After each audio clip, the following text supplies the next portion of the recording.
how to develop my vocabulary, how do I improve my sentences, how do I improve my communication skills, how do I write. People think that these two words are one and the same, and we have been using these words since childhood. It's not necessary that you have to be put up in an English medium school to learn English or to learn something. Suddenly, he bumped into a friend from his school days, Turin.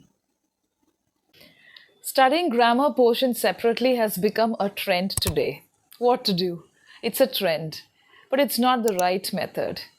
Before delving into the topic, this is Rini Rose Matthew. Thank you for joining me. And if you are visiting the channel for the first time, do not forget to read the channel description.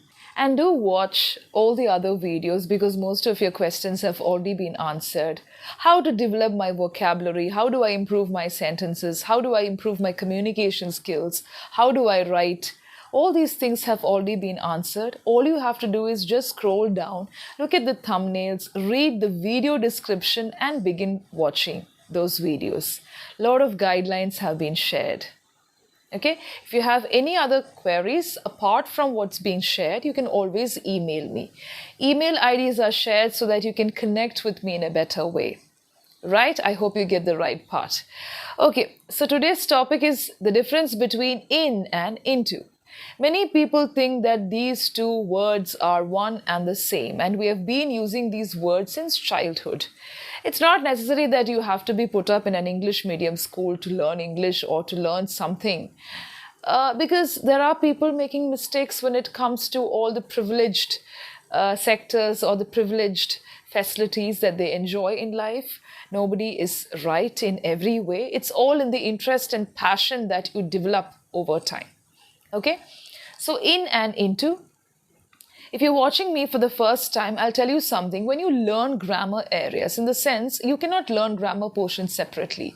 You have to learn it from a context because many people do this by reading grammar books. You must have seen that most of the grammar books do not use context. They have sentences, they have examples, and rarely do they have contextual situations or paragraphs. Many of them don't have that. And there are a lot of exceptions also to every rule in any language. So definitely English also has got a lot of exceptional rules, and it's not possible to sit and study all these rules and use them while speaking. Speaking should be spontaneous. It should come just like that. It should come out of practice and passion and interest, okay, with due focus on communication skills. So what I'm trying to tell you is it's not possible to remember all the rules. It should come with practice. So when you read something, when you try to revise your grammar areas, do it in such a way that you use your own context. Second thing is don't learn everything from a grammar book.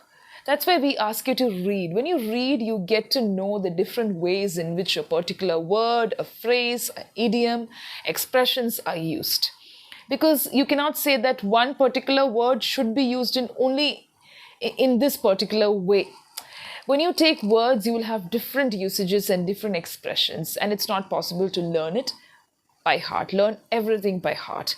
Now here I'm going to give you the basic difference between these two words, but let me remind you, I have attached a clipping to this video also. You must have seen that in the intro. Do watch that. It is a contextual situation. You will get some idea. I have used some general expressions also there, but after that, do not forget to do your own research. Remember, when you research, when you refer, you grow, you develop as a learner. You don't start looking at language as a subject. That's the mistake that we made when we were children, when we did not know the right approach to learning a language. But now you know that it's a language.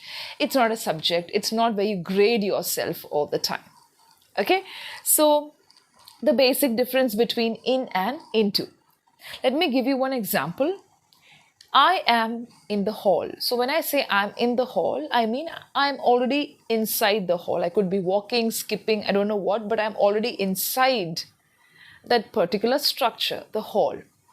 If I say I'm walking into the hall, means there is movement from one position to another.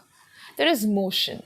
I'm walking into the hall means there is movement from one point to another. I'm in the hall, I'm walking into the hall. So that is the basic difference. We have got a lot of expressions. Some idioms are also there, some phrases are there. Let me give you the general difference. So what you need to do is just watch the upcoming clipping, listen to it attentively if possible, read the lines, try to listen to it twice, thrice till you understand. Do your own research and reference work also. So time for the clipping. Let's consider a context with both the words. Madrin was walking in the art gallery. Several artworks were displayed in the hall.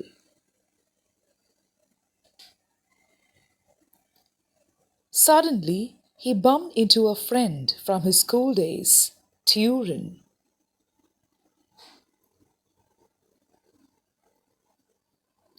In no time, they got lost in the memories from their school days.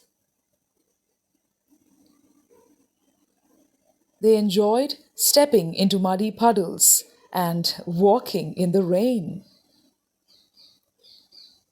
Soon, they got immersed in the past. When it was time to say goodbye, they walked towards the exit and then into the pathway. Off they were gone, but their memories stay. I hope you understood the difference between the two. Now, these are just basic differences. I want you to do your own work after this and hope it's clear. Thank you so much.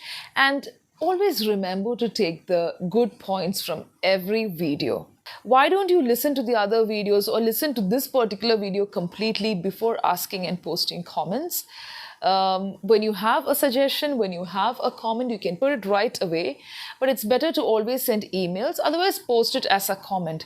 But do not post something without listening to it completely just for the sake of posting. I hope you get the point and thank you so much. Stay positive again.